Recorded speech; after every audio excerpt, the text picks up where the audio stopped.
প্রিয় শিক্ষার্থী, আশা করি সবাই ভালো আছো। আজকে আমরা ইন্টিগ্রেশনের আরেকটা টপিকস পড়ব, ত্রিকোণমিতিকের ভগ্নাংশ ফর্ম। বিশেষ করে এটা সাইন কজের জন্য। সাইন কজের ভগ্নাংশ আকারটা এটা খুবই পরিচিত একটা আকার। Integration 1/1 plus sine x dx অথবা integration 1/1 minus sin x dx।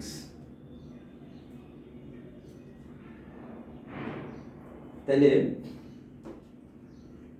এটা কজের মধ্যে থাকতে পারে 1/1 plus cos x integration 1/1 minus cos x। কস ফর্মের অঙ্কগুলো আমরা দুটা মেথডে করতে পারবো, কিন্তু সাইন ফর্ম অঙ্কগুলো জাস্ট একটা টার্মে করা যাবে, অন্য কোনো টার্মে করা যাবে না। আচ্ছা, আমি কস ফর্মের অঙ্কগুলো দুইটা ফর্মে দেখাই দিব, দুইটা টার্মে দেখাই দিব, কিন্তু সাইন ফর্মের অঙ্কগুলো একটা রুলস দিয়ে করতে হবে। তাহলে আমরা এই দুইটা থেকে যে কোনো একটা ম্যাথ মধ্যে সলভ করে দিচ্ছি, আর একটা ম্যাথ তোমরা নিজেরা সলভ করবে। ইন্টিগ্রেশন আমি কোনটা করে দিব, তোমাদের এক একজনের এক এক রকম মত, ঠিক আছে। আমি মাইনাসটা করে দিচ্ছি, 1/1 মাইনাস sin x dx। এই ম্যাথটা একদম লাস্ট চ্যাপ্টারে গিয়ে একবার তোমরা পাবা, 10.6 লাস্ট চ্যাপ্টারের আগের চ্যাপ্টারে গিয়ে আমরা এরকমটা ম্যাথ পাবো, ইন্টিগ্রেশন 1/1 মাইনাস sin x। আমরা এখানে যদি মাইনাস থাকে, এখানে যদি মাইনাস থাকে আমরা প্লাস দিয়ে উপর নিচে গুণ করব। কিসের প্লাস দিয়ে? 1 মাইনাস sin x থাকলে 1 প্লাস sin x দ্বারা আমরা উপর নিচে গুণ করব। এখানে আছে 1/1 মাইনাস sin x, আমরা 1/1 প্লাস sin x দ্বারা মাইনাস থেকে আমরা প্লাস দ্বারা গুণ করে দিব। তাহলে 1 প্লাস sin x, এটা আমি অতিরিক্ত লিখলাম। কি বলছি? মাইনাস থাকলে প্লাস দ্বারা, প্লাস থাকলে মাইনাস দ্বারা গুণ করে দেব। 1 মাইনাস sin x, এই টার্মটা অতিরিক্ত লিখেছি, এটা উপরে লিখে দিলাম 1 প্লাস sin x dx। তাহলে প্রিয় শিক্ষার্থী, যদি আমি প্লাসটা করি তাহলে আমি কি দিয়ে গুণ করব? আমি মাইনাস দিয়ে গুণ করে দিব, আর মাইনাসটা করলে আমি প্লাস দিয়ে গুণ করে দিব। তাহলে আমরা এখান থেকে কি পাবো? এখান থেকে পাবো integration a plus b a minus b। এটা অবশ্যই একটা অফার, এটা a স্কয়ার মাইনাস b স্কয়ারের অফার। হচ্ছে a square minus b square, a square minus b square sin square x 1 plus sin x dx। আমি উপরের অংশটুকু মুছে দিচ্ছি, উপরের অংশটুকু মুছে দিলাম।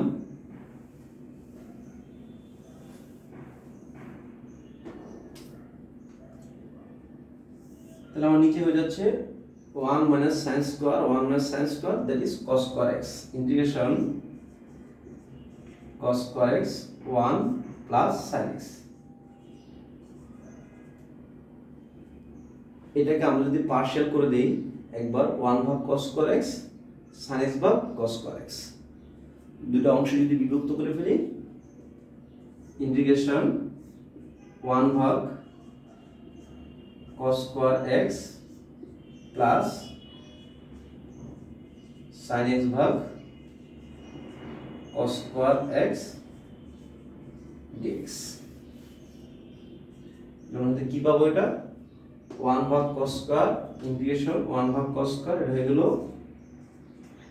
sec square x minus plus, এটা হচ্ছে 1 ভাগ cos x, এই cos স্কয়ারকে আমরা দুটো করে ফেলবো, 1 ভাগ cos x into sin x ভাগ cos x। 1 ভাগ cos x থেকে আমি পাবো sec x, আর হচ্ছে sin x ভাগ cos x, এখান থেকে পাবো আমি একটা tan x dx। আমরা ddx সূত্র থেকে কি জানি? ddx tan x সমান sec স্কয়ার x, অর্থাৎ sec স্কয়ার x এর ইন্টিগ্রেশন হবে tan x। Integration sec square x dx সমান tan x। ইন্টিগ্রেশন পারতে হলে অবশ্যই ddx পারতে হবে। sec স্কয়ার ইন্টিগ্রেশন কি আসবে tan x। আবার আমরা একটা জানি ddx sec x সূত্র হচ্ছে sec x into tan x, sec x into tan x। তাহলে sec x into tan x এর যদি ইন্টিগ্রেশন করি, integration sec x into tan x dx সমান কি আসবে, সমান আসবে sec x। এই দুটো ফর্মুলা আমাদের এখন কাজে লাগবে। সবচেয়ে বড় কথা হচ্ছে ইন্টিগ্রেশন পারার জন্য তোমাকে অবশ্যই ddx এর সূত্রগুলো পারতে হবে। এটা কখনোই সম্ভব না যে আমি ইন্টিগ্রেশন পারি ddx পারি না। এটা কখনোই সম্ভব না যে আমি ইন্টিগ্রেশন ভালো পারি বা ddx আমি পারি না। তোমাকে ddx পেরে ইন্টিগ্রেশনটা পারতে হবে। তাহলে tan x এর ddx যদি sec স্কয়ার হয়, sec স্কয়ার এর ইন্টিগ্রেশন হবে tan x। sec x এর ddx হচ্ছে sec x into tan x। তাহলে ঘুরে আসলে আবার sec x into tan x কে উল্টা করলে, বিপরীত প্রক্রিয়া করলে sec x এ চলে আসবে। তাহলে sec স্কয়ার ইন্টিগ্রেশন হচ্ছে tan x, sec square integration হচ্ছে tan x plus sec x tan x integration হচ্ছে sec x, sec x plus answer. তাহলে প্রিয় শিক্ষার্থী, আমি আশা করি তোমরা, আমি তো মাইনাসটা করে দিয়েছি, তোমরা পাশাপাশি প্লাসের ম্যাথটাও করতে পারবে। আমি কজের একটা অঙ্ক দেখিয়ে দিচ্ছি। কজের এরকম দুটো ম্যাথ হয়।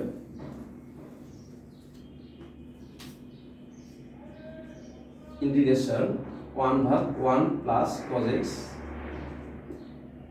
dx integration 1/1 minus cos x dx।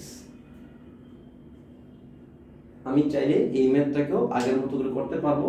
1 plus cos x কে আমি, এটাকে আমি মাইনাস দ্বারা গুণ করে দিব, এটাকে আমি প্লাস দ্বারা গুণ করে দিব। এটাকে আমি চাইলে আগের অঙ্ক দুটোর মতো করতে পারবো, তবে এই অঙ্কগুলো আরেকটু ছোট করে করা যায়। যেমন আমি যে কোনো একটা নিচ্ছি, প্রথমটা নিচ্ছি আমি 1/1 প্লাস cos x dx। আমি যদি চাই মাইনাস দ্বারা গুণ করে দিব, নিচে স্কয়ার মাইনাস বি স্কয়ারকে নিয়ে আসবো। আমি আর ওটা করলাম না, চাইলে তোমরা ওটা ওইভাবে করতে পারবে। তাহলে integration 1 plus cos x, 1 plus cos x সূত্র হচ্ছে 2 cos square x। আমি এটা ত্রিকোণমিতিক সূত্র ব্যবহার করলাম, 2 cos square, এটা হবে x/2 dx। 1 plus cos x, 1 plus cos x, এটা কোন সূত্রটা একটু লিখে দিচ্ছি। 1 প্লাস cos 2x এর সূত্রটা, 1 প্লাস cos 2x সূত্র কি 2 cos square x। এখানে থিটা যা থাকবে এখানে সে তার অর্ধেক হবে। এখানে 3x থাকলে এখানে 3x/2 হবে। এখানে 8x থাকলে এখানে 4x হবে। এখানে 6x থাকলে এখানে 6x হবে। এখানে 7x থাকলে 7x/2 হবে। এখানে যদি শুধু x থাকে এখানে x/2 হবে। ওকে, তাহলে ইন্টিগ্রেশন হাফটা ধ্রুবক সামনে চলে আসছে, 1/cos স্কয়ার, এটা হচ্ছে sec স্কয়ার x/2 dx। আমরা দেখি integration sec square x dx সূত্র কি tan x। তো এটা সূত্র আসবে কি tan x, half tan x/2, এখানে x এর সহগটা কত, হাফ। আমরা জানি এই সহগগুলো ইন্টিগ্রেশনে কিভাবে আসে, ভাগাকারে আসে। sec স্কয়ার থিটা সূত্র হচ্ছে tan থিটা। এখন থিটার সাথে যে সহগটা হাফ, হাফটা ভাগাকারে আসবে প্লাস c। এই হাফ যদি ক্যান্সেল করে দেই কি আসবে, tan x/2 প্লাস c। তো চাইলে আমরা সবগুলোকে একই ফরম্যাটে করতে পারবো, তবে 1 plus cos x, 1 minus cos x কে এইভাবেও করা যাবে, কিন্তু sin x এর জন্য এই সূত্রটা নেই। 1 প্লাস sin x এর জন্য এরকম কোনো সূত্র নেই, যার কারণে 1 প্লাস sin x এবং 1 মাইনাস sin x কে তোমার অবশ্যই কনজুগেট গুণ করে করতে হবে। ক্লিয়ার? ওকে, তাহলে প্রিয় শিক্ষার্থী তোমরা এই 4টা ম্যাথকে ট্রাই করো। চাইলে তুমি এরকম করে অনেকগুলো ম্যাথ নিজে নিজে করতে পারবে।